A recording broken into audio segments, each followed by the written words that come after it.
stage because it brings back memories of an era which we don't want to go. I don't know if it's even in this songbook.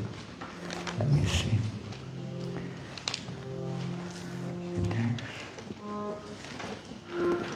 Yeah. 43, isn't that funny?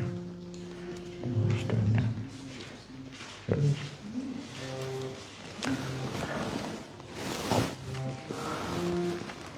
Everyone has a songbook or access to some. And we've got a good selection of songbooks. It's nice to see. It's 43 in this one, and maybe 44 in some. 43 in this brown one. Yours may be the same, I don't know, in different versions.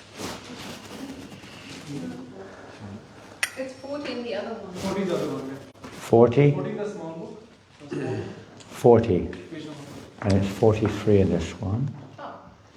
And it's 44 in that one. Any other offers? Well, if we close on 44, going, gone. Good. 40, whatever. This song, at least it will fortify our devotional service. If we enter into the mood. I remember one time this song, I was feeling a bit forlorn as usual, and then I just sat on the lawn at Bhaktisiddhanta Mana singing this song just to kind of say, reawaken my determination.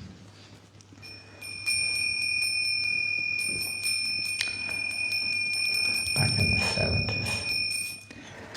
Gurudev, Kripa bindu diya, Koro edase, Twina pekati na. Gurudev, Kripa bindu diya, Koro edase,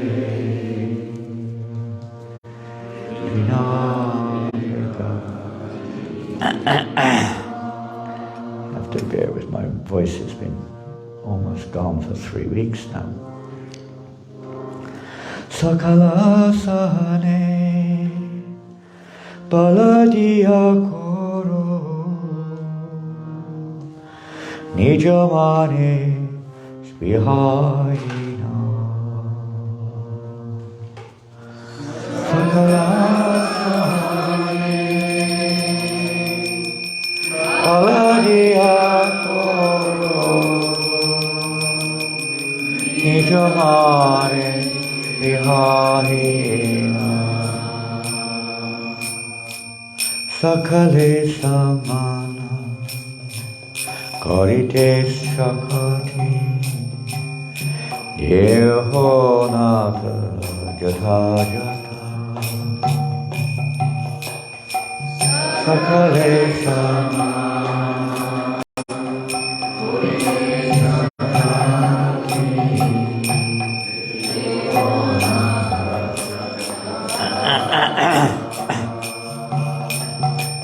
Tabite gaibo harinama sukhe aparada abhevata Tabite gaibo harinama sukhe aparada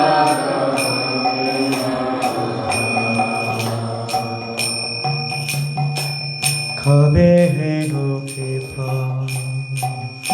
labhyai jana kitata hori venata Kabeheno kripa labhyai jana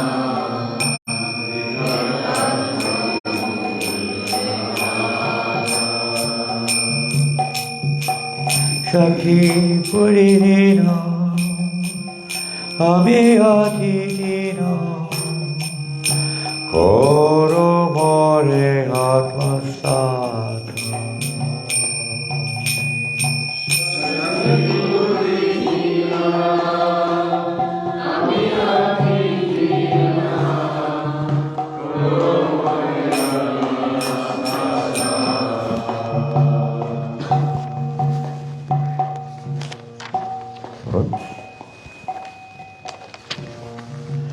Yogata vichare kishana hi paye tomara karuna sarara. Yogata vichare kishana hi paye tomara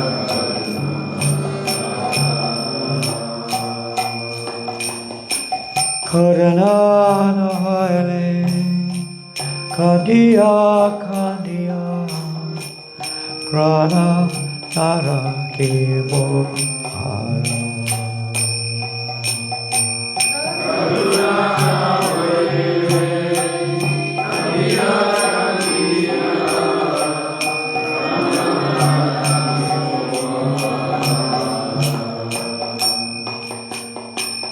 Gurudev Kripa Bindu Diyo Koro Edase Trina Ekati.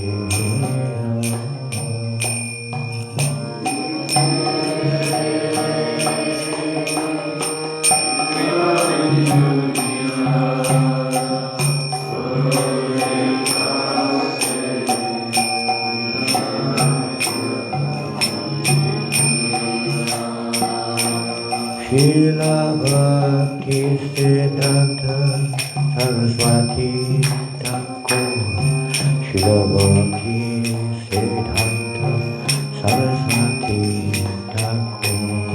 Srila Bhaktisiddhanta Saraswati Thakur.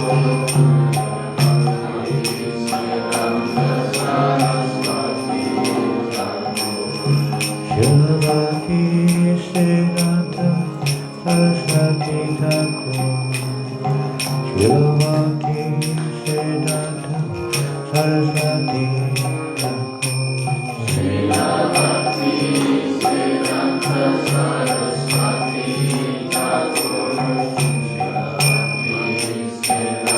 Saraswati Thakur. Srila Prabhupada. Srila Prabhupada. Prabhupada. Jaya Prabhupada. Jaya Prabhupada. Jaya Prabhupada. Jaya Prabhupada. Prabhupada. Prabhupada.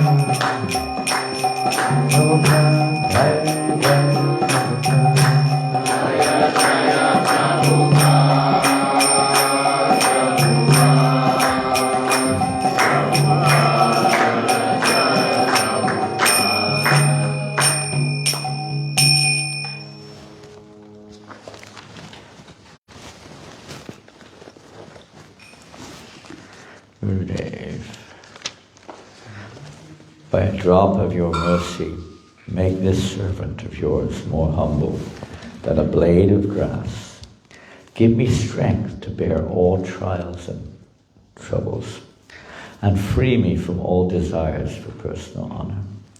O Lord and Master, invest me with the power to properly honor all living beings. Only then will I sing the holy name in great ecstasy, and will all my offenses cease. O Lord and Master, when will this devotee be blessed by obtaining your mercy? I am low, fallen, and devoid of all strength and intelligence. Please make me your beloved servant. When I examine myself, I find I have nothing of value. Your mercy is therefore essential to me. If you are not merciful, I will constantly weep, and I will not maintain my life any longer.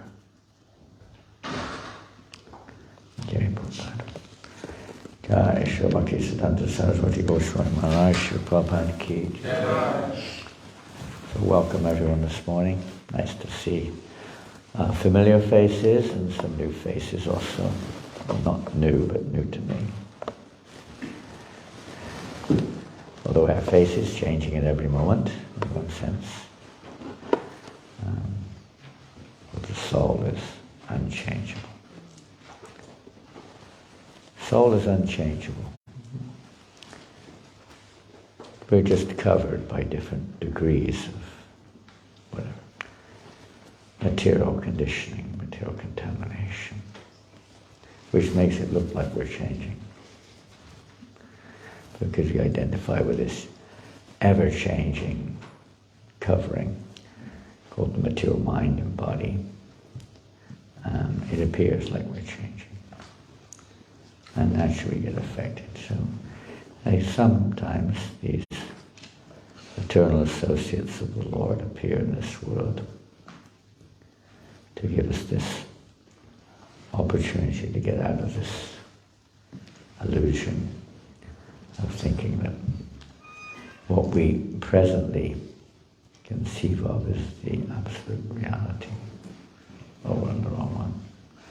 Okay, which one am I here? Whole world is going on simply due to this one thing. We have this false ego, this false identity. So today we're going to try to enter into the association of one of these parishas. That means that they are very eternally in the Lord's association. Never become conditioned like we do. They're never in illusion. So by associating with such personalities, we can also be, let's say, freed of our illusion of who we are and how we see the world, and how we see others, etc. So we'll just try to speak a few words, because simply by hearing about these great persons, it has a powerful effect on changing our perception. Bhaktisiddhanta Maharaj himself said that there's nothing wrong with anything in one sense. The only problem is our perception. We think that we can change the world, that we can do this, we can do that. But the only change that's required is how we see things. So these great devotees, they may speak many things and engage us in many ways, but everything is directed ultimately towards that which facilitates the change of how we see things, see ourselves, how we see the Absolute ultimately. So we'll say a few invocation prayers. We'll repeat them. You may not be able to repeat them because you don't have them. But I'll just read this. So this is from our Srila Prabhupada. Bhaktisiddhanta from Prabhupada. In one literature which he produced a long time ago in Bengali called Gita Gan. It's like a poem of the Bhagavad Gita in Bengali. The translation of verse 1. Shri Guru Vandana Kori Tanhara Charana Dorini Shri Bhaktisiddhanta Prabhupada Harayata Siksha Guru Sabe Vanchakapataru Kripa Kara Guchuko Vishad. I offer my obeisances unto my spiritual master, Sri Bhaktisiddhanta Saraswati Prabhupada, and take hold of his lotus feet, and unto my various Siksha Gurus, who are like desire trees. I pray, please be merciful, and remove all my sorrows. You say sorrows, we sometimes think we just want to be happy and carry on the illusion. It doesn't work like that. Sorrows means also includes the very mentality which keeps us in this world of duality. Remove that mentality. May my mentality become one pure, only thinking of the pleasure for the pleasure of Krishna. Namo Vishnu Padaya Krishna Prasthaya Bhutale Srimate Bhaktisiddhanta Swami Niti Namine Namaste Saraswati Devi Gauravani Pracharine Nirvasesha Sunyavadi Paschatya Deshatayine. You can say this together at the same time if you want, if you know. Namo Vishnu Padaya Krishna Prasthaya Bhutale Srimate Bhaktisiddhanta Saraswati Iti Namine. You'll find it in your songbooks if you still have them in the very beginning. Might be a bit late to find them, but you can if you want. Shri Vashabhanavi Devi Daitaya Kripabde Krishna Sambandha Vijnana Dayane Prabhave Namaha Madhuya Jvala Premadya Shri Rupanoga Bhaktida Shri Gora Karuna Shakti Vigrahaya Namaste Namaste Gauravani Srimate Dinatarine Rupanuga Viruda Bhaktisiddhanta Dvantarine. Yeah, those are just some simple invocation prayers. I'll read the translation. Oftentimes we do not read translations to songs. We may be singing them for years on end and haven't really much idea what they mean. Sometimes it's like that. So let's hear what the translation of these prayers to Srila Bhaktisiddhanta Maharaj. I don't know if you can hear me. Can you hear me or not? Are you sure? Because I can hardly hear myself just as well. I offer my respectful obeisances unto His Divine Grace, Bhaktisiddhanta Saraswati, who is very dear to Lord Krishna, having taken shelter at His lotus feet. This is what makes us dear to Krishna. Everyone's dear to Krishna. We're all His parts and parcels, where He's the Father of all living entities.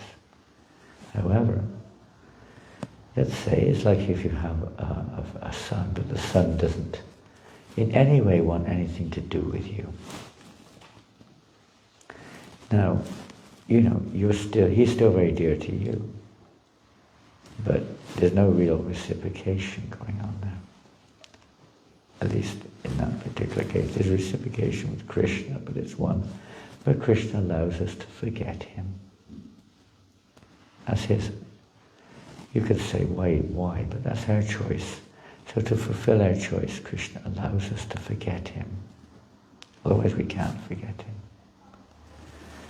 It's a kind of mercy in a roundabout way.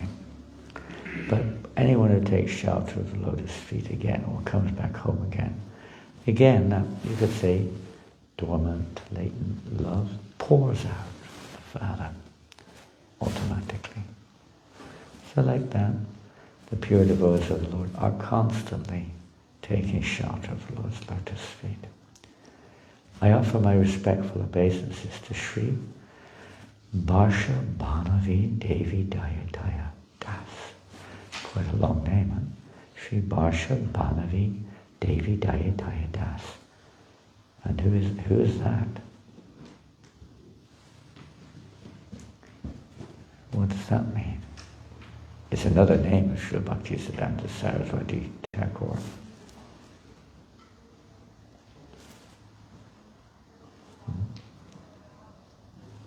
Well, it's mentioned it. Who is favoured by Srimati Radharani, and who is the ocean of transcendental mercy, and the deliverer of the science of Krishna.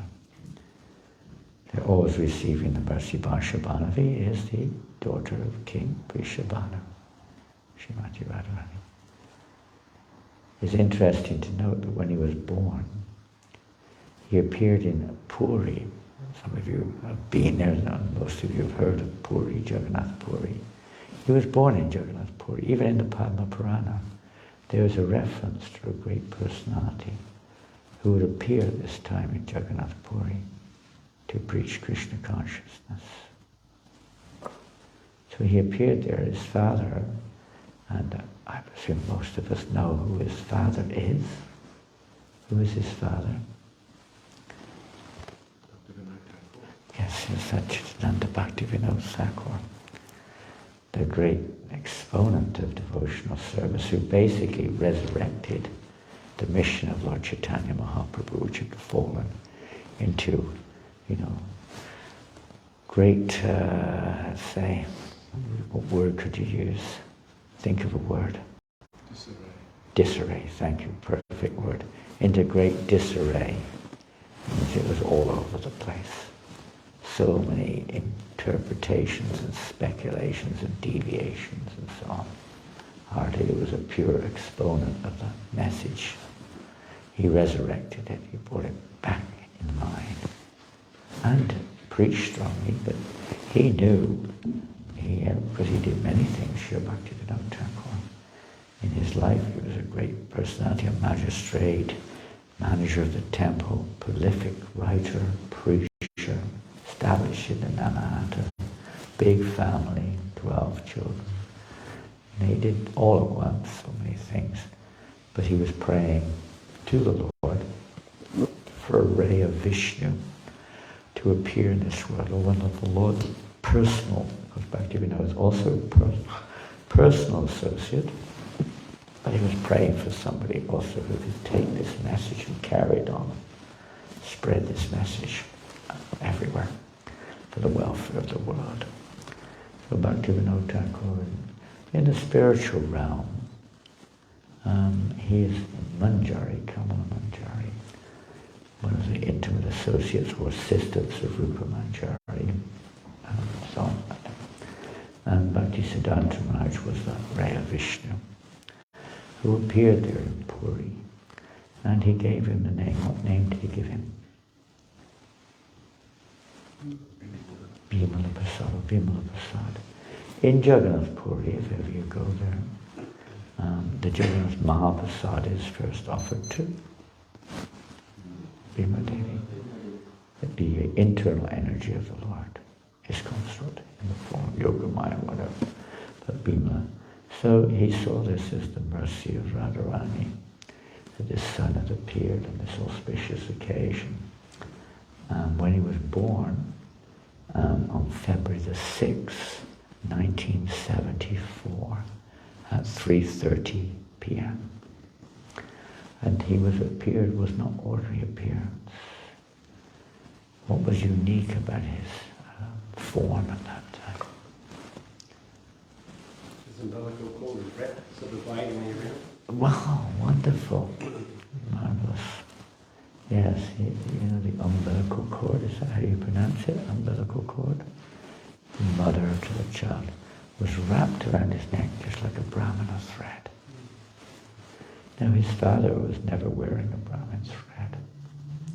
He was also establishing it's not necessary to be an accepted born Brahmana to be a pure devotee of the Lord. In fact, he preached against this, not so much Bhaktivinoda Thakur, but especially Srila Bhaktisiddhanta preached against this idea that you have to be a born Brahmana in order to, become, say, a preacher or, whatever, a spiritual leader. So he was the mercy of Srimati Radharani. And at his birth, the tradition is that they do an astrological chart. And perhaps some of you had your astrological charts done. Quite likely we don't have one quite the same as the one Bhaktisiddhanta Maharaj, the astrologer, said, I've never seen a chart like this before. This person is so powerful, so powerful. He's a Mukta Purush, he's not an ordinary living entity, he's a spiritually realized, so he has everything's in place for the appearance of a divine personality.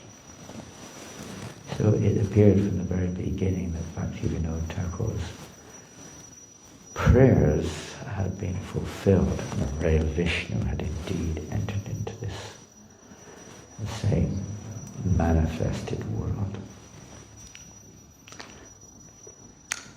And as Bhaktivinoda Thakur himself is Kamala Manjari, Bhaktisiddhanta was the eternal assistant of his father in the spiritual realm also, as he appeared to assist his father to continue the same principle of being pleasure to Radharani. He has appeared in his eternal role as Nayana Manjari, another one of the intimate associates of the inner circle, to assist his eternal guide, Kamala Manjari. In this way, they appear in this world sometimes, these divine persons. How fortunate we are that just a little bit over a century ago, these great personalities appeared and preached in this world. In fact, Bhaktisiddhanta Maharaj was basically started. This year is a very, very significant year, 1922, 23. No, last year was 22, wasn't it? Very significant year. What happened in 1922? Srila Prabhupada met Srila Prabhupada. Our Srila Prabhupada at that time was known as Abai, met Srila Bhaktisiddhanta Maharaj for the first time and received the earth-changing instruction. It's literally changed the course of history, isn't it? That meeting has changed the course of history. What happened?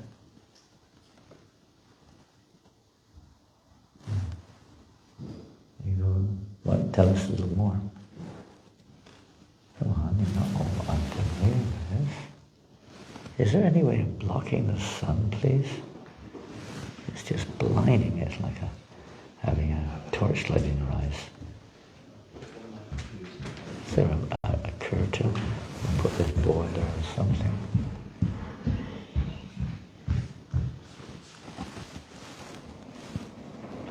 I don't know if that will work. It's coming off the floor, you see, it's reflecting off the floor. Let's see.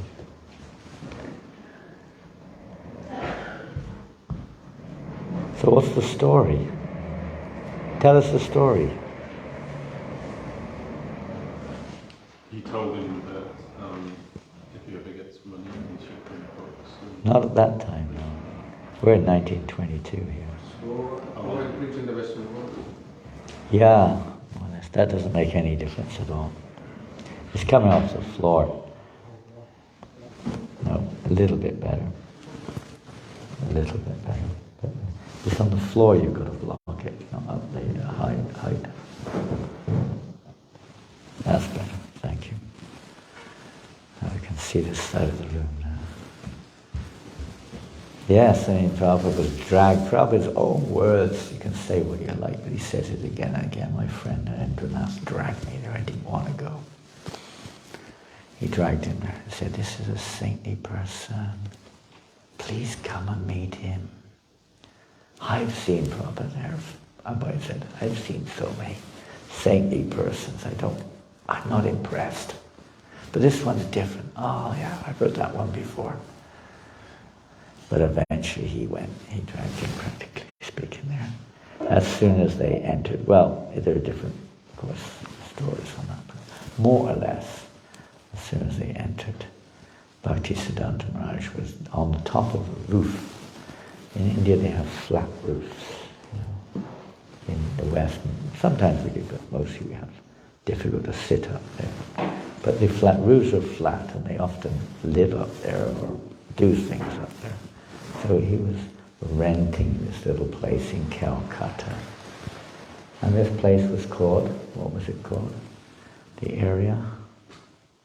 Uttadanda. Pardon? Uttadanda. Uttadanda. Northern suburb of Calcutta. Very small place. Now ISKCON has acquired that property. They've acquired it. Now we've also just acquired another piece of land. I'd like to announce, maybe you don't know, but there's a campaign now to buy all the land around where Prabhupada was born. Toligunj, another suburb of Calcutta, South Calcutta. And we've already got now, I think, about, 3,000, 8,000, about 9,000 square feet, which isn't very much, but it's a start. They want to buy an acre or more of land in all together to put a beautiful memorial for Srila Prabhupada there, so that everyone can go to Prabhupada's birthplace and worship there. So that campaign's going on. We just raised, Harry Sword, no, who was it? Dinabandhu Prabhu in Auckland just raised about $100,000 to help towards that. So you'll hear about it. It's in Dandavats, I think, or. But that's one project going on there. So similarly, Altadongilu was the place where Bhaktisiddhanta Maharaj first instructed Srila Prabhupada. And as soon as he saw the Molas, he said, "You are a very educated young man." He could recognize they were educated. Why don't you make your life's mission to preach the message of Chaitanya Mahaprabhu all over the world? First time. Imagine if you walk in the door, and I don't know, whoever's speaking would say that to you, you'd probably think it's a joke or something. A crazy guy, so whatever, I don't know. But even we would hardly likely to take it to heart unless we're really way down the path of devotion. But that was the case here. It was like meeting of old associates. Of course, from there, everything came. Some little discussion took place. Prabhupada challenged Bhaktisiddhanta Maharaj in various ways, but he said, I was defeated by his strong arguments. I was convinced here is the most saintly person. Prabhupada said, I accepted him as my guru from that very first moment. He spoke practically. Powerful interaction or interchange. Okay, I offer my respectful obeisances unto you, the personified energy of Sri Chaitanya's mercy, who delivers devotional service which is enriched with conjugal love of Radha and Krishna, coming exactly in the line of revelation of Srila Rupa Goswami. He is so intimately connected in every way with Rupa Goswami, he couldn't tolerate, as the next verse says,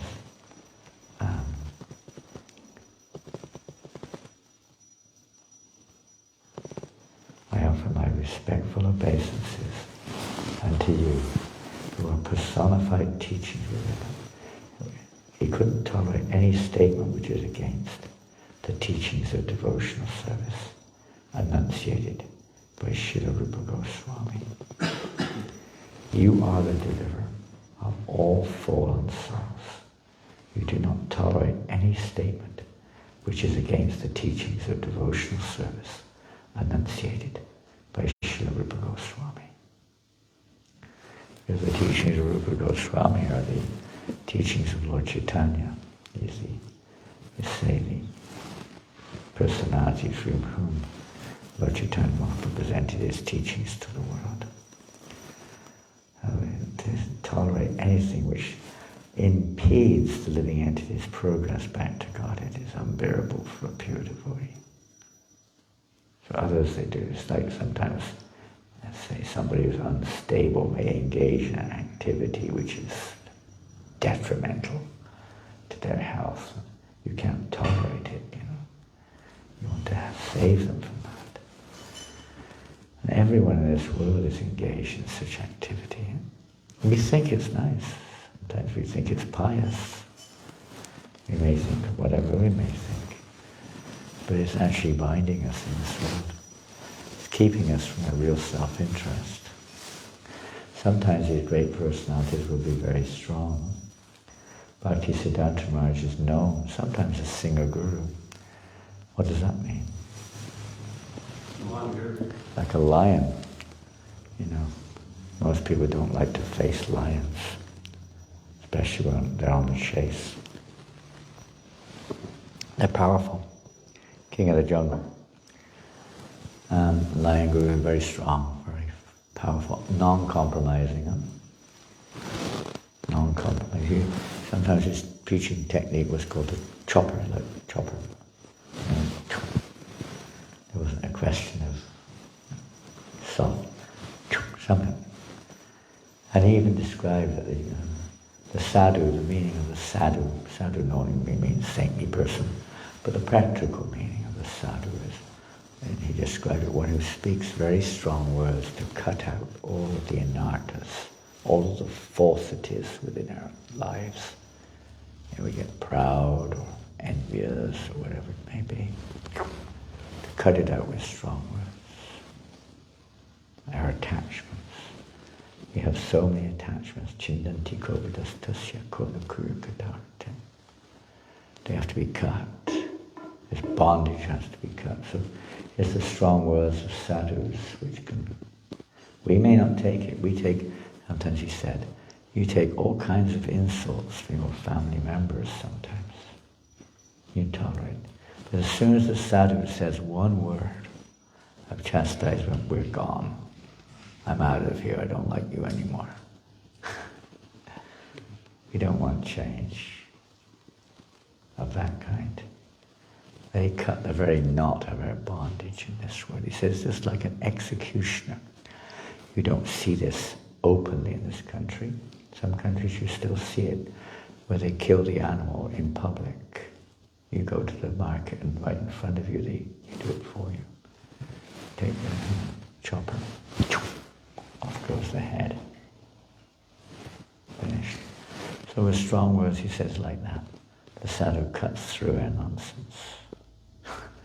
We may not take it, but that's their mercy. It doesn't look. One time our Prabhupada was giving a speech in Gorakhpur in Uttar Pradesh in India, and he was speaking very strongly. He would often speak very strongly, especially to Indian audiences, because he expected them to know better. They're wasting this golden opportunity. So he spoke very strongly, and one lady put up her hand, Swamiji, why are you speaking so strongly? All the other saintly persons, Swamijis who come here, they speak so sweetly, but you're speaking so strongly. Because Baba was putting down other philosophies and things. And Baba reflected and said, your idea of sweetness or compassion is if you have a boil, say on your arm, maybe some of you have had, and it's burning sensation, painful burning sensation. So your idea is to go like this, puff on it. Maybe it cools it down a little bit, but that's not real compassion. Then Prabhupada roared. He said, you have to take a knife and slash it out. I don't know what happened to the lady, but a little bit so. Prabhupada said that's his success. He never compromised. Didn't compromise. We have a business to do. The patient may not like it when the surgeon has to do an operation. For one reason or another, he may have to do it. Prabhupada was much, you could say, much more kind of like, maybe not so known as cutting quite that. He was much more, because especially he's preaching in the Western world where people have no idea of Krishna consciousness. No idea of the soul even. Even an ordinary beggar or a street bungie in India knows he's not the body. Even leaders of great religious organizations in the West don't even know that. They're hitting up billions of people. They don't even know who they are. It's kind of how can we expect too much spiritual elevation? Anyway, he preached strongly. So, Srila Bhaktisiddhanta Maharaj, after his birth, Bimala Prasad, as a young child, many things happened. After about 6 months, or less in fact, now we're February the 6th, or maybe March, April, May, June, maybe 5 months later maybe, it was time for Rath Yatra. And it so happened that the house where he was living there in Puri was on the Grand Road, which is where the Rath Yatra parade goes in Puri. Very grand festival, millions of people come, big chariots. And Lord Jagannath's chariot, they don't have ordinary wheels like we do, they're made of wood. There's no kind of like, what do you call it? It's all like wood. There's not any of these axles, all this sort of stuff. It's all made of wood. So sometimes it gets stuck and it's very hard to remaneuver it. The chariot goes off at an angle and it takes a lot of work to bring it back into shape. Sometimes they have to take down whole structures for the Rath Yatra car to move forward. They have to remove like, it's a very wide road, big, pillars, what do you call it, with electric wires and this and that goes, poles, big ones, thousands of wires. They sometimes have to dismantle the whole thing just to allow the chariot to pass through. But that's part of the festival. So the chariot happened to stop outside of the house of Bhaktivinoda Thakur. For 3 days they couldn't move it. Because his Lord Jagannath also is on the chariot and he chooses what he wants to do. Not just because of an electrical pole or something. The Lord chooses what he wants to do. So he stayed there for 3 days, right in front of the house. So Bhaktivinoda Thakur's wife, Bhagavati Devi Dasi, she was of course, a prominent lady because her husband was the chief, at least the big magistrate there in Jagannath Puri, as well as the temple commander of the Jagannath temple. He was a big man in Puri, practically the biggest. So she had the great privilege. She was allowed to go up onto the cart with her little baby, Bhima Prasad, and placed the baby in front of the deity of Jagannath. It's said that Bhimala crawled up to the deity and touched the deity's, exactly have visible feet, but touched the base of the deity. And at that moment a garland fell off of Jagannath onto the baby, confirming the child's unique position. At that time also they did what's called Annaprasana. Perhaps you do that here, where you have a little bit of fun. You give the first grains to the child. And of course that child had Jagannath Mahaprasad, that was his first grain. And then they usually do this a little experiment, just to see the proclivity of a child. The Vedic system was very scientific. Everything was based upon finding out the proclivity, the tendency of the child, as early as possible, and educating them according to their nature. So they have little tests, here's only one of many. They have a little test where they have, the Bhagavatam and one side and money the other, actually coins, jingling coins and whatever.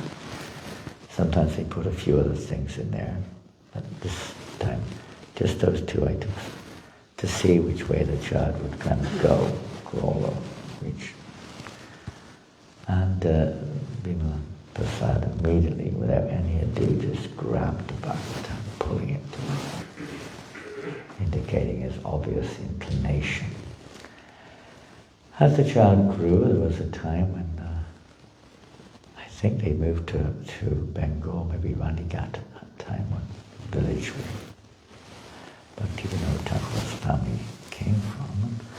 And at that time Bhaktivinoda Thakur the child was about 2 years old, and the Bhaktivinoda Thakur was offering regularly to their family deity, and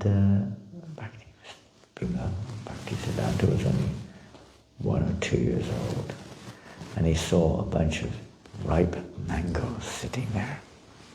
So he went for the mangoes, mangoes, especially in season, are super ripe, they're super sweet. Started to take one of these mangoes, and Bhaktivinoda Thakur immediately, when he saw this, he admonished his son, "What are you doing? You are taking that which is meant for Giridhari for your own pleasure. Don't you know this is offensive?" The child was taken aback, condemning himself for his act. You could say innocence, but he took it seriously. He said, because of my offense, not even two, maybe two, because of my offense, I will never eat mangoes again in my life. And from that moment on, he never ate mango. However, he would eat green mango, unripe. And that was one of his favorite preparations. You probably don't have the facility to cook a feast for him, for his pleasure today. But green mango chutney was one of his favorite preparations. That's unripe mango. You grate it, make a chutney. That was one of his favorites. So anyway, there was just something Prabhupada tells that little story of his Gurudev. So many things could be told. He was a Shrutidar. You know what a Shrutidar is? Who knows what a Shrutidar is? Perfect memory. Perfect memory. He could, if he read something, he would remember it. He didn't have to read it 100 times and then forget it. Just hearing once, he would remember. Wouldn't that be quite something? What did I just say? What did I just say? Hear it once and remember it. Well done. You must be Shrutidar. Not quite. We might remember something, reach the last line or something, but more than that, we probably can't remember much. We're so covered. But he was Shrutidar, a brilliant scholar. He was just like school, college, wherever he was brilliant. Although he didn't really have an awful lot of interest in all these topics you'd have to learn at school or whatever. He went to Sanskrit school as well. Studied Sanskrit very deeply. He was more interested in the writings of his father. He gave up his education eventually. He was very expert at mathematics, and astronomy. Big astronomy. Famous. There's Bhaktisiddhanta. He got the name Siddhanta from that, being so good at astronomy. The Bhaktisiddhanta, the conclusion of this astronomy. So he got the name from there, Siddhanta, because he was so expert. Everything he tried to do, he was expert. He did spend time as a young man working for the king of Tripura. He was a Vaishnava. You engaged him in his court. He was the pandit, like the court pandit practically. And as well as looking after all the religious texts, etc. He was maybe 12 years old, it was 11 or 12, it said. He wrote his own form of shorthand, Sanskrit shorthand. The canto is called Sanskrit shorthand. I don't know what it looks like, I don't know anything. But he was a phenomenal child, phenomenal. His father would engage him primarily at home. Bhaktivinoda Thakur had a policy with his children. If they didn't help him in his work, they could go and get their dinner somewhere else. Bhaktivinoda Thakur was very, very busily engaged in publishing literature about Krishna consciousness from the Acharyas and his own writings. So he expected all of his children to assist him in their spare time. Obimla Prasad and Bhaktisiddhanta, Maharaj was extremely, Siddhanta Saraswati, his name at that time, was extremely eager to help his father in these areas, in these acts. On and on you could go. We would need all morning, we could read for all day on the life and teachings of Bhaktisiddhanta Maharaj. But I'm going to just now move forward a little bit and We're back again to where we are. Let's see. I'm going to read now something very profound, which is very much relevant to us. It's our own Gurudev's, Srila Prabhupada's Vyasa Puja homage to Srila Bhaktisiddhanta Maharaj. Many of us have heard it before. My voice is cracked, I can't sing, so sing it. Very probably not anyway, but whatever. Adore, adore ye all the happy day, blessed than heaven, sweeter than May, when he appeared at Puri, the holy place, my Lord and Master, his divine grace. O my Master, the evangelic angel, give us thy light, light up thy candle, struggle for existence, a human race, the only hope, his divine grace. Misled we are, all going astray, save us, Lord, our fervent pray. Wonder thy ways to turn our face, adore thy feet, your divine grace. Forgotten Krishna, we fallen souls, pay most heavy the illusion's tolls. Darkness around, all untraced, the only hope is divine grace. Message of service thou hast brought, a healthful life as Chaitanya wrote. Unknown to all, it's full of grace. That's your gift, your divine grace. And then the verse which really Bhaktisiddhanta Maharaj really was so inspired by this verse of Prabhupada's offering.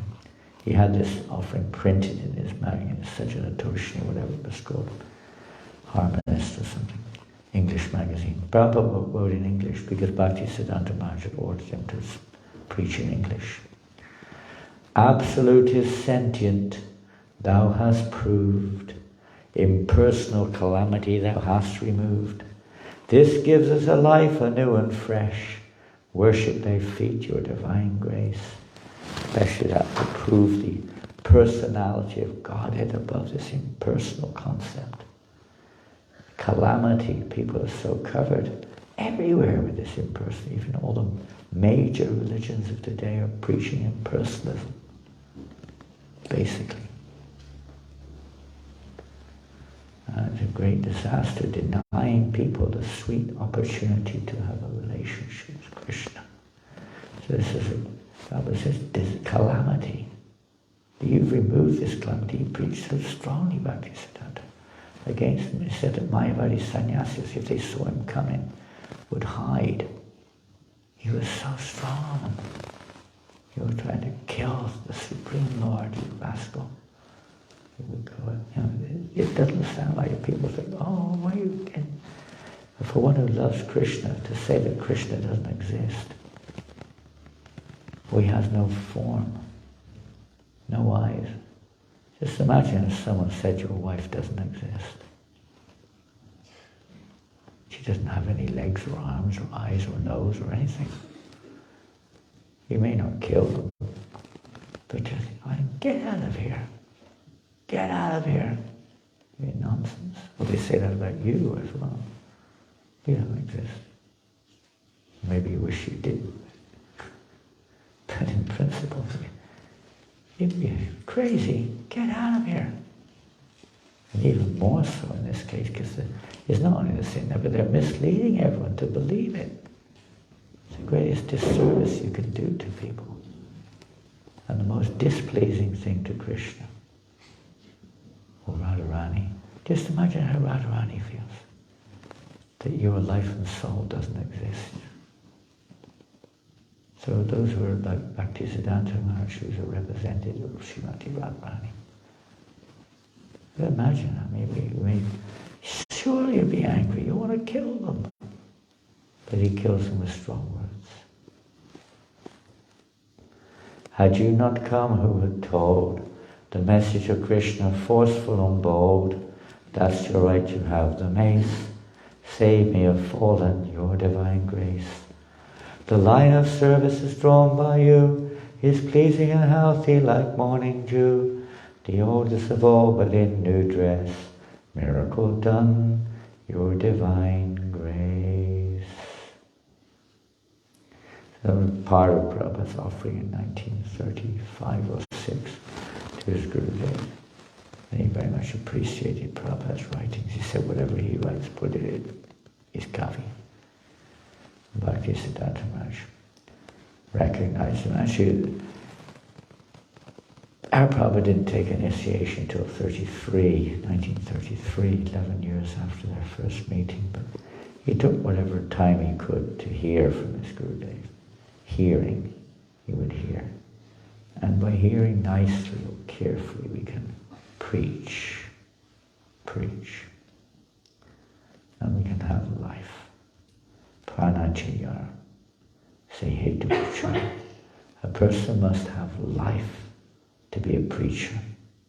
Not just physical life, but spiritual life also. We're not just trying to repeat things like a machine. We have to live it. Life means living. We have to live these teachings. Bhaktisiddhanta Maharaj was a personification, eternal associate, but he manifested that in his sadhaka form, a personification of absolutely pure devotion. Absolute pure devotion. As time went on, his father wanted him to be married. Not to be married, he never got married. He wanted to be initiated. Actually, the reason he gave up his studies and his career was to make sure he avoided the risk of getting married or being coerced into it. It's a great, say, push was on, but he was determined. His father wanted him to be initiated, although his father was his eternal, you could say, guide in the spiritual realm. Nonetheless, it's not the thing to do. The father does not initiate the son. He gives instruction, but not initiation. So Bhaktisiddhanta Maharaj, time he wasn't Bhakti, Siddhanta Saraswati at that time, was ordered by his father to get a proper bona fide initiation, but we're to find that time almost every Vaishnava, and those who were Babajis, there were some Vaishnava Babajis, renunciates, but their business is to give Vaishya or Babaji Vaish, the initiation to Babaji. Many of them wanted to do that because Bhaktisiddhanta Maharaj or Siddhanta Saraswati was becoming very famous as a great scholar and devotee. He was very strong preacher. But his father didn't want him to take Babaji Vaish. So although he did take initiation from a Babaji, because who else is there to take from? There's two types of devotees, Gostinandi and Bhajananandi, and practically the Bhajananandis were bogus. There were no bona fide Gostinandis or preachers other than Bhaktivinoda Thakur and some of his followers. Obviously he couldn't take from them. So who to take from? So at that time it happened to be that Gokishore Das Babaji was associated with Bhaktivinoda Thakur. They could recognize each other as Mukta Purusha, eternal associates. So he told his son, you have to take initiation from him. So he went to approach Bhaktisiddhanta, to Siddhanta Saraswati approached Gokishore Das Babaji for initiation. And Babaji Maharaj said, no, I can't do that. You're an educated young man. I'm illiterate. He was literate. He couldn't read or write. I'm just a fool. I can't do that. He begged him and begged him and begged him. And then eventually he said, well, I am not, even Bhaktisiddhanta was begging for mercy. Please give me your mercy. He said, I am not able to give. I don't have. I can't give you these blessings. How can I give? Chaitanya Mahaprabhu is the reservoir of mercy and blessings. He can give. I will ask him. Come back later on. So he sent him away. He told his father that Gokishore said he was going to ask Lord Chaitanya Mahaprabhu himself.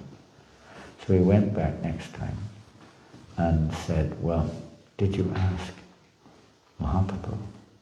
And he said, oh, I forgot. come back again. So he came back again after some time. His father told me, if you don't get initiated this time, don't come back home. Don't come home. So he went to take initiation, or beg for it. And he said, he fell at the lotus feet of Gokishwar Babaji Maharaj and said, please bestow your mercy. Did you ask Mahaprabhu? He said, oh yes, I asked him, but he didn't say anything. He was devastated, he was nervous. He just fell down crying and crying, saying, I give up my life if I'm not able to receive. To hell with all my education. I cannot receive your mercy. Then he sang that last line of that song which we just sang just now. Your mercy is all that I'm made of. I have nothing but that. And okay, he bestowed his mercy and gave him initiation with Bhaktisiddhanta. And then, of course, what will he do? His father is still preaching, and not long after initiation, Bhaktisiddhanta Saraswati then went into the mood of a bhajan practically. For more or less 5 years, he just chanted all day and night the holy name of Krishna. All day and night, 24 hours, 194 rounds a day. He was staying in Vajnapatna in Mayapur, one area there near the Yoga Pit, and under a straw hut, which had holes, little hut, very small holes in the roof. He would just sit, he would just eat off the floor, some practically plain khichdi once a day. For years on end, he stayed there. Umbrella, if it rained. Didn't have time to fix the roof.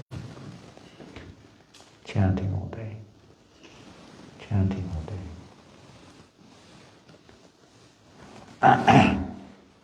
And then that went on for some time, but then, and then again he was called back to the mission of his father and assisted his father in preaching. He became very well renowned in Midnapur in 1911 when he presented this amazing document which he spoke on the position of Brahmanism and Vaishnavism. It's actually in a book form, you can read it, you can translate it into English, where he established the glorious position of a Brahmana. So although it was a big debate, thousands of Pandits, Brahmins, scholars and others had come there to debate whether Lord Chaitanya Mahaprabhu was right in, as I say, giving Krishna consciousness to one and all without discrimination, etc.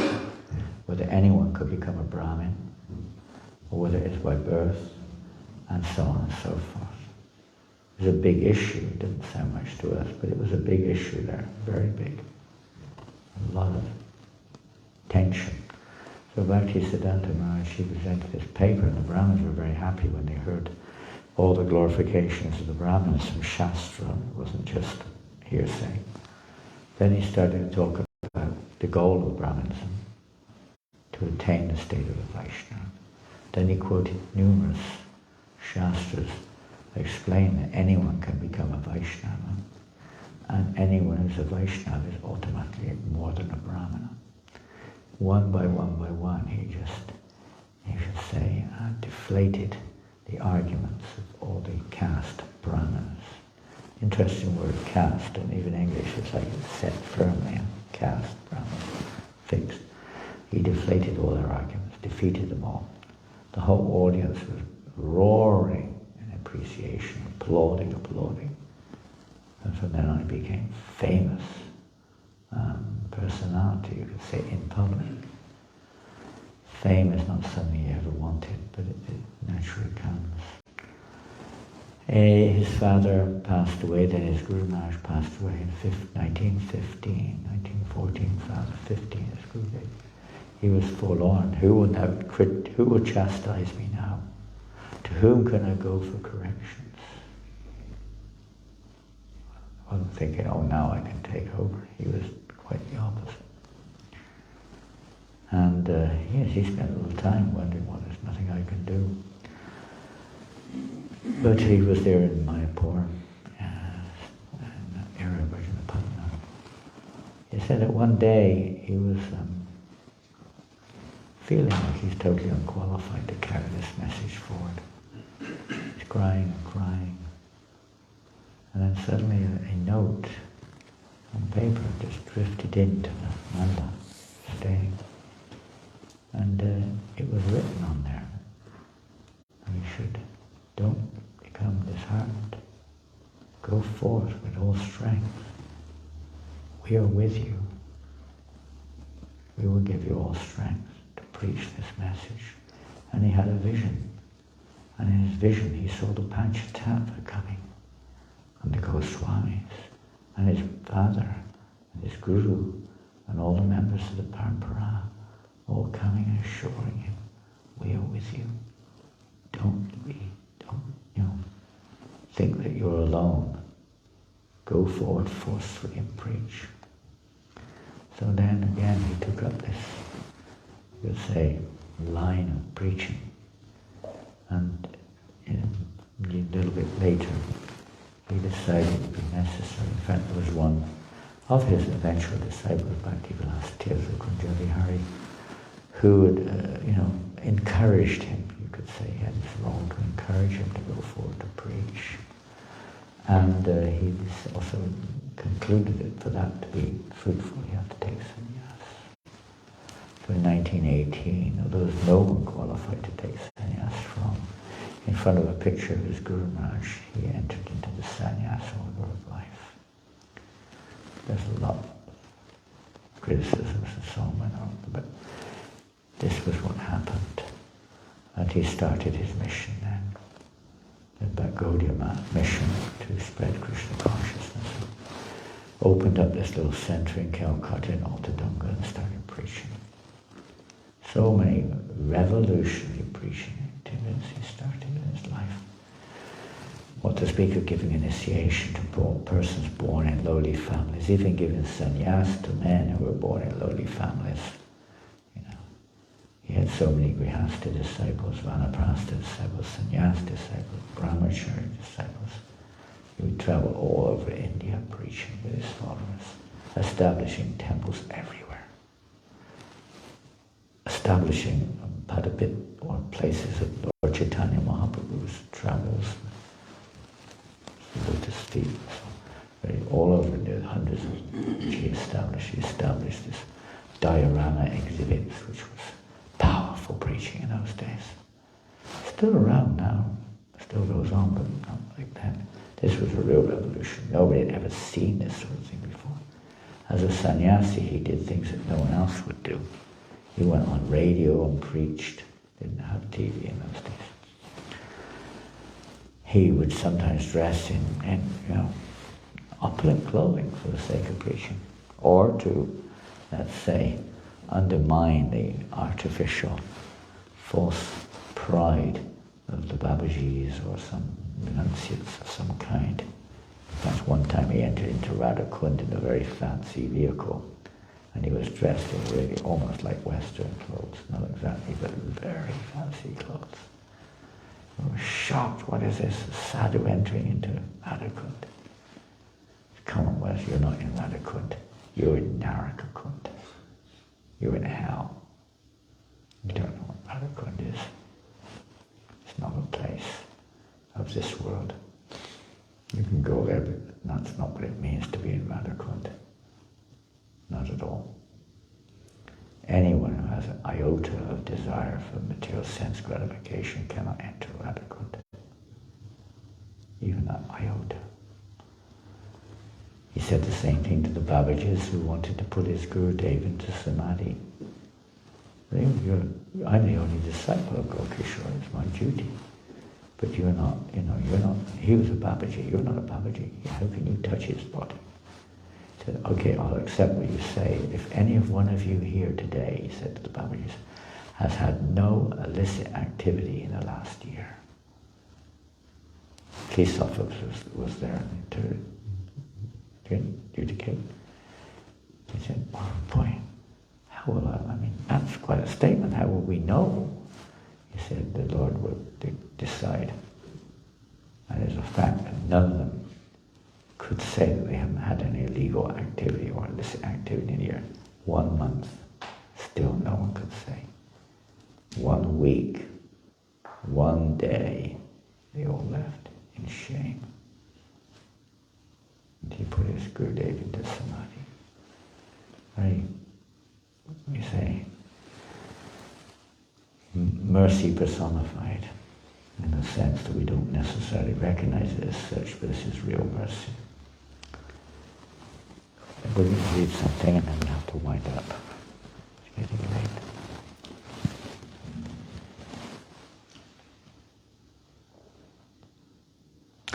I just read a few of the statements of Bhaktisiddhanta Maharaj. I wish that every selfless, tender-hearted person of Gaudiya Math will be prepared to shed 200 gallons of blood for the nourishment of the spiritual corpus of every individual of this world. It's a lot of blood. It means we should give our life for the welfare of others. Let me not desire anything but the highest good for my worst enemies. There are hundreds of quotes. Hundreds. There are just a few. It was his biggest preaching weapon, and he sent devotees in 1932 to the Western world. They did achieve some kind of results, maybe a dozen initiated devotees, and established a little centre in London, very small. Something was done, some significant German philosophers took seriously, but nothing much was achieved, considering the situation overall in India, in the world outside of India. But he was very much of the determined desire to see this mission spread elsewhere. Bhaktivinoda sent some books to the Western world. Bhaktisiddhanta sent some disciples, but nothing much was achieved there. And we of course know that eventually it was the mission of Srila Prabhupada to achieve this, or fulfill this purpose. But up to that point not much had been done. Even after Bhaktisiddhanta Maharaj's time, even less was done. Practically nothing was done until 65. So that was one of his big things, to try to preach in the Western world. Very strong. And he gave this instruction to most of his preachers. It wasn't just to Srila Prabhupada he gave it. Others didn't do it. But he gave it to most of them, those who were sannyasis or preachers. They may have been very strict in their vows, and good preachers, very learned, some of them, etc. But they didn't take up this order of their Gurudev. So he also had this very strong emphasis on Brihat Mridanga. Brihat Mridanga is the big Mridanga. Kirtan, he also emphasized Kirtan so much. Importance of chanting the holy name constantly. Kirtan. And distributing books. He would send his disciples out everywhere distributing books. And he emphasized this to Srila Prabhupada, of course, as Pam said earlier on, that Srila Prabhupada had been told by him, if ever you get money, print books. So that was our Srila Prabhupada said this was his instruction from his Gurudev. He took it as his life and soul. Whenever you get money, print books. I just finished reading a book called Back to Vrindavan by Hari Sori Prabhu. And there, up to the last breath, practically Prabhupada was saying, print books in all languages, distribute books, distribute books. Last few days, he's still pushing it, pushing it, pushing it. It's so important to distribute these books. So Bhaktisiddhanta Maharaj impressed that upon our Srila Prabhupada. Apparently he installed when he was printing press, he had his own printing presses, They would have an installation ceremony. It wasn't just here's a press, go for it. They had a whole ceremony. He treated the press almost like a deity. In fact, in some places he installed the deity in the back of the temple. The deities were there, the press was there. And the press would be churning out, boom, boom, boom, boom, boom, boom, boom, right in front of the deities. He saw this as actual kirtan. To us, he said, what a noise. Boom, boom, boom, boom, boom, boom, boom, boom, boom, boom, whatever it is, pounding out the papers. But to him, this is the real puja. This is the real worship of the Lord. To produce the glorification of the Lord en masse. To see it distributed everywhere. Then what we're too asked to read here is no time left.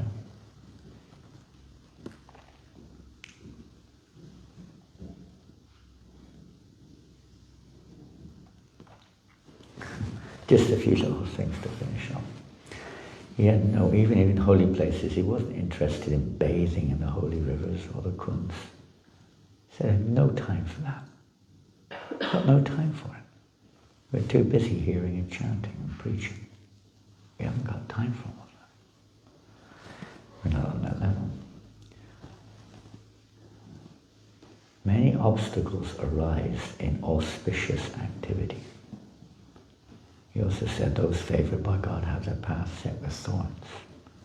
Lord Gosunda puts his devotees into various difficulties to test their genuine qualities of patience and tolerance and humility, etc.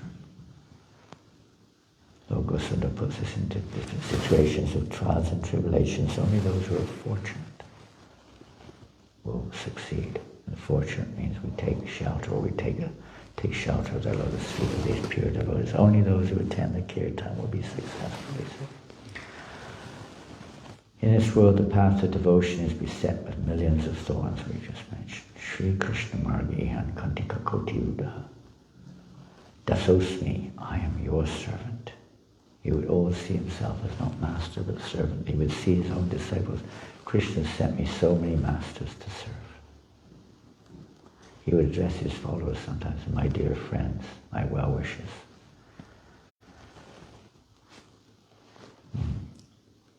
My friends, he would call them, rescuers from danger. He wrote, if a Vaishnava does not do the work of a guru, then the spiritual Vaishnava lineage will stop. Again, if he does the work of a guru, then he becomes a non-Vaishnava.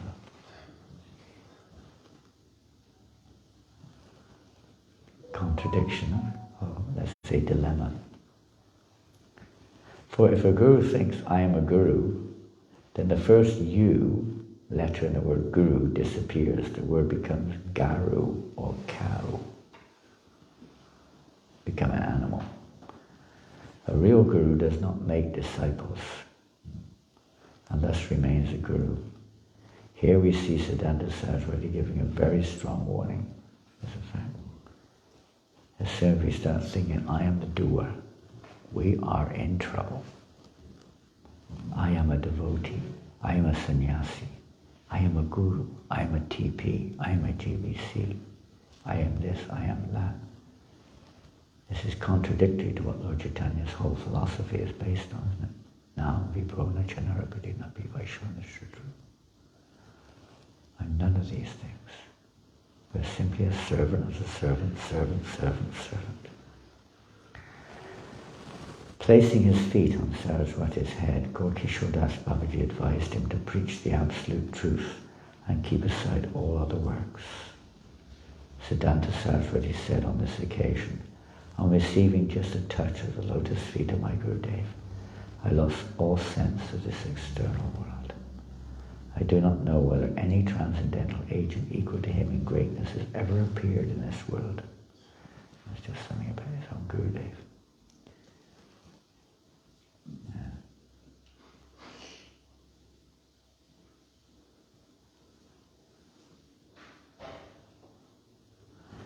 There is no Dharma. It's one of his writings.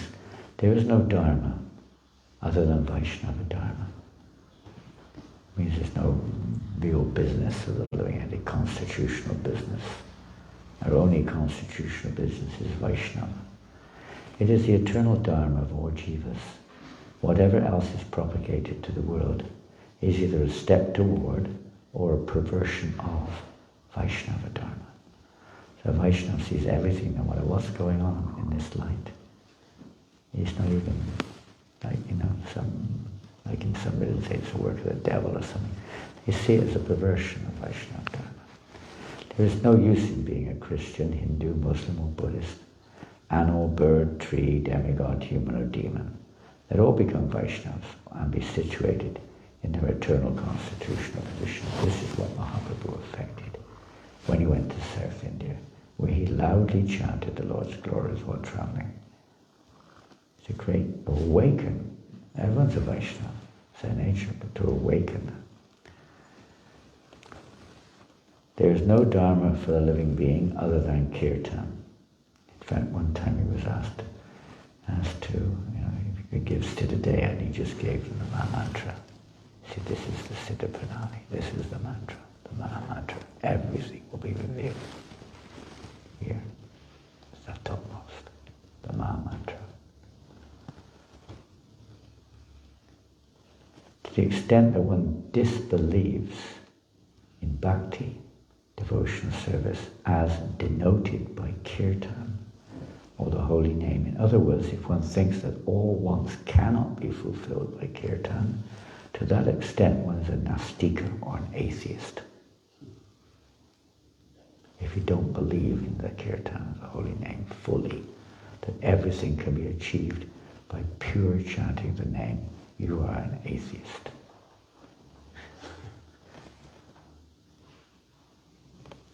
The degree of help, listen to the degree of help one gives in propagating bhakti as denoted by kirtan is the sole measure of one's belief in God.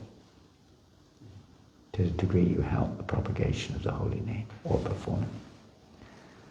On the other hand, a man is a nastika, disbeliever, to the extent that he obstructs the kirtan. Since the name has to be chanted every moment, even while eating or sleeping, since bhakti denoted by kirtan is the only dharma of the living being, since there is no dharma but this, where then is there time to get rid of flood or famine or found hospitals? Those who claim to be positivists but forget the greatest of all facts, death, those who are fallen like the blind man led by the blind, and who under the spell of the enchantress loiter about like travellers without an objective. It is such people who have time for work other than Hari Kirtan, chanting of the holy name of Krishna. All efforts except Hari Kirtan cause samsara, the worldly sojourn, the road leading not to the east, but in the opposite direction. On the other hand, by all-time Hari Kirtan, one turns away from every other direction to face the east or journey homeward. I'm going to finish now because time is going by, and we'll carry on with something this evening, as we don't have a program during the day as far as I know, except for Harinam. Left on that note because that's the subject of the next program, I believe. We're going for Harinam Sankirtan today, is that right? You're welcome to join us. 11:30 I'm told, is that correct? Yes, Maharaj. Great. Some of you all know more than I do, so we hope to join you. The performance sounds a bit mundane, but for the opportunity to associate with Lord Chaitanya's Sankirtan movement, to be that instrument. We're not the doer, not like I went on Harinam. We had the fortune to associate with Lord Chaitanya's Sankirtan movement. And this way we may, by the mercy of those devotees, become purified. Hare Krishna. The Hare Krishna movement is the missionary of this all-time kirtan. The movement asks that not that all efforts of the world be destroyed, but they be deflected in their course. The Hare Krishna movement begs every one of us to offer his all to Krishna. The opulence of the Hare Krishna movement is for the sole purpose of making all efforts of the world Krishna para, having Krishna as their goal. The offering to Krishna comes first, and after the offering has been made, bhakti begins. The Hare Krishna movement says, make the offering to Krishna first. After that has been done, profess to be a devotee of Bhakta. The Hare Krishna movement says, do not imitate the Kirtankaras. That's those who are absorbed in Kirtan. Anukara imitation is a mere burlesque. By arraying oneself in the trappings of the devotee like a harlequin, one may deceive people, but one does no good either to oneself or others. It is those who follow the Kirtankari that are really their own benefactors, or properly alive to self-interest. They are also benefactors of others and mindful of others' interests. They are not blinded by considerations of undue personal advantages, nor do they cheat others. They are therefore truly disinterested. It is by kirtan alone that the claims of self-interest, the interests of others, and disinterestedness are simultaneously satisfied. Nothing but the kirtan of the holy name.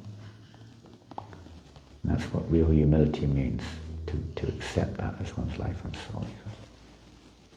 That one actually has this as one's understanding and clear objective. That's humility. True servant of the holy name. Srila Bhaktisiddhanta Saraswati Goswami Maharaj, Srila Prabhupada Ki Jai, Gaura Premanandi. Thank you all very much. Well, I think, I'll see what Krishna wants, but I think we'll carry on this evening in this subject matter a little bit more on other aspects. Jai, Srila Prabhupada Ki Jai. Hare Krishna, thank you all very much.